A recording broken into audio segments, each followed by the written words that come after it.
আসসালামু আলাইকুম। আমি তোমার নবম দশম শ্রেণীর ছাত্রদের তোমাদের বিশেষ করে বলছি, যারা বীজগণিতের রাশির অঙ্কের সমস্যা আছে তারা একটু খেয়াল করে দেখো। আমি কয়েকদিন থেকে তোমাদের যে অঙ্কগুলো করাচ্ছি, 3 করাচ্ছি, 4 করাচ্ছি, 5 করাচ্ছি, 6 করাচ্ছি, 7 করাচ্ছি, এবারে 8 নম্বর অঙ্ক দেব। অঙ্কটা খুব মনোযোগের সাথে দেখবে। কি অঙ্ক? a plus b is equal to √7 এবং a minus b is equal to √5 হলে প্রমাণ করা যায় 8ab into a square plus b square is equal to 24। তাহলে কি দেখবো আমরা? দেয়া আছে, মান থেকে অঙ্ক করবো। দেয়া আছে, কি দেয়া আছে? a plus b is equal to √7 এবং a minus b is equal to √5 হলে 8ab into a square plus b square is equal to 24। তাহলে আমরা কি লিখবো? বাম পক্ষ। কি লিখবো? বাম পক্ষ। 8ab into a square plus b square.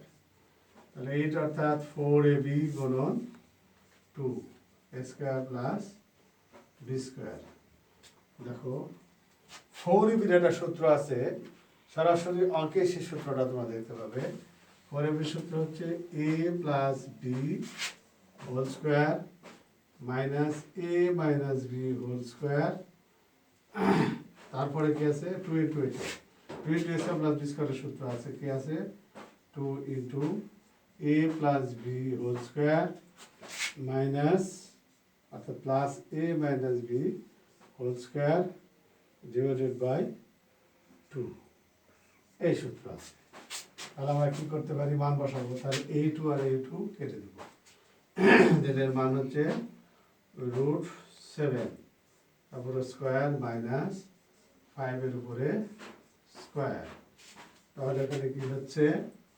এখানে √7 উপরে স্কয়ার প্লাস √5 এর উপরে স্কয়ার। তাহলে এখানে কি দাঁড়ালো? রুট স্কয়ারে কেটে গেলে, রুট স্কয়ারে যদি কেটে যায়, রুট স্কয়ারে কেটে যায়, তাহলে সেক্ষেত্রে আমরা কি করবো? এটা 7 মাইনাস 5, আর এখানে কি হলো? আসলে 7 প্লাস 5, তাহলে কি হবে? 2 গুণিত 12 অর্থাৎ গুণ করলে 24। লিখবো কি আমরা? বাম পক্ষ সমান ডান পক্ষ প্রমাণিত। এই হলো তোমাদের মোটামুটি অনুশীলনের 8 পর্যন্ত অঙ্ক তোমার করে দিলাম। তোমরা নিয়মিত যদি দেখো তাহলে সবগুলো অঙ্ক ভিডিওতে পেয়ে যাবে। আবার দেখা হবে।